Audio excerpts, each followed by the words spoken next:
आणि आता पाहूयात बातम्या विस्तारानं।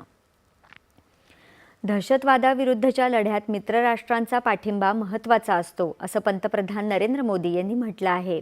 पंतप्रधान मलेशियाच्या 2 दिवसांच्या दौऱ्यावर असून आज त्यांची मलेशियाचे पंतप्रधान अनवर इब्राहिम यांच्यासोबत क्वालालंपूर इथे बैठक झाली। त्यानंतर आयोजित संयुक्त वार्ताहर परिषदेत ते बोलत होते। भारताप्रमाणेच शांतता आणि स्थैर्य याविषयी दृढ वचनबद्धता असणाऱ्या राष्ट्रांशी सहकार्य करायला भारत सदैव उत्सुक असतो, असं पंतप्रधान म्हणाले। भारत आणि मलेशिया या दोन्ही राष्ट्रांची समृद्धी आणि उज्ज्वल भविष्य एकमेकांशी निगडित असल्याचं ते म्हणाले।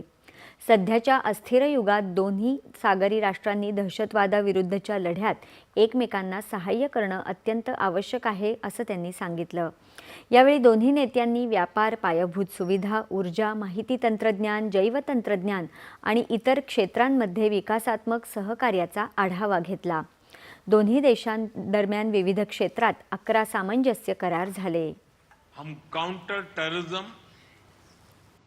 इंटेलिजेंस शेयरिंग और मैरीटाइम सिक्योरिटी में सहयोग मजबूत करेंगे।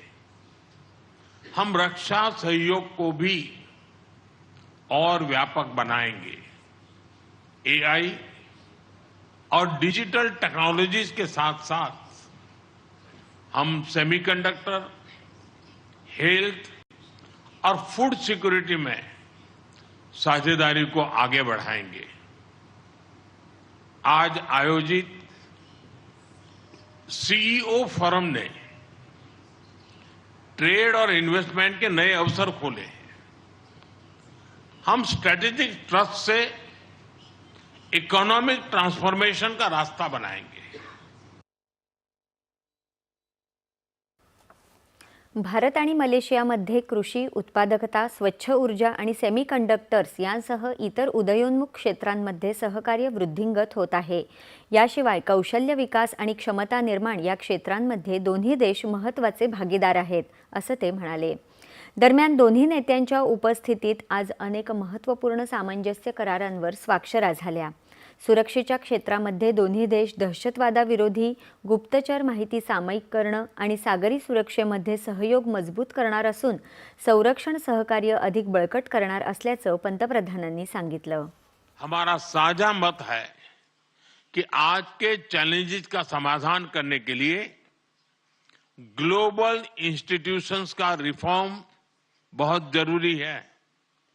हम शांति के सभी प्रयासों का समर्थन करते रहेंगे और आतंकवाद पर हमारा संदेश स्पष्ट है।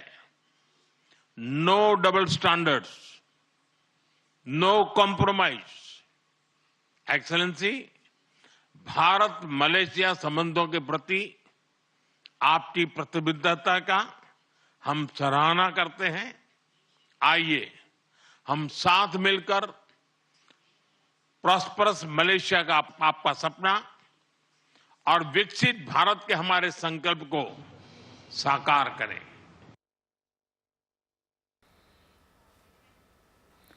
कृत्रिम बुद्धिमत्ता आणि डिजिटल तंत्रज्ञानाच्या सोबत सेमीकंडक्टर्स, आरोग्य आणि अन्न सुरक्षा या क्षेत्रात भागीदारी वाढवली जाईल। मलेशियामधल्या भारतीय कामगारांच्या संरक्षणासाठी सामाजिक सुरक्षा करार, पर्यटनासाठी मोफत ई-व्हिसा आणि मलेशियामध्ये डिजिटल पेमेंट इंटरफेस UPIची अंमलबजावणी या सर्व पावलांमुळे दोन्ही देशांच्या नागरिकांचे जीवन सुलभ होईल, असं त्यांनी सांगितलं। भारत आणि मलेशिया हे दोन्ही देश तामिळ भाषेवरील प्रेमाने बांधले गेले आहेत। मलेशियातील शिक्षण, माध्यम आणि सांस्कृतिक जीवनातील तामिळ लोकांची मजबूत आणि उत्साही उपस्थिती दिसून येते, असं पंतप्रधान म्हणाले। हिंद प्रशांत क्षेत्र हे जगाच्या विकासाचे इंजिन म्हणून उदयास येत असून आम्ही आसियानसह संपूर्ण हिंद प्रशांत प्रदेशात विकास, शांतता आणि स्थिरतेसाठी वचनबद्ध आहोत, अशा शब्दात पंतप्रधानांनी भारताची भूमिका मांडली। पंतप्रधान नरेंद्र मोदी यांच्या सोबतची भेट दोन्ही देशांमधल्या संबंधांसाठी अत्यंत महत्त्वाची आणि धोरणात्मक मुद्द्यांवर आधारित होती, असं मलेशियाचे पंतप्रधान अनवर इब्राहिम यांनी या परिषदेत सांगितलं। पंतप्रधान नरेंद्र मोदी मलेशियाच्या 2 दिवसांच्या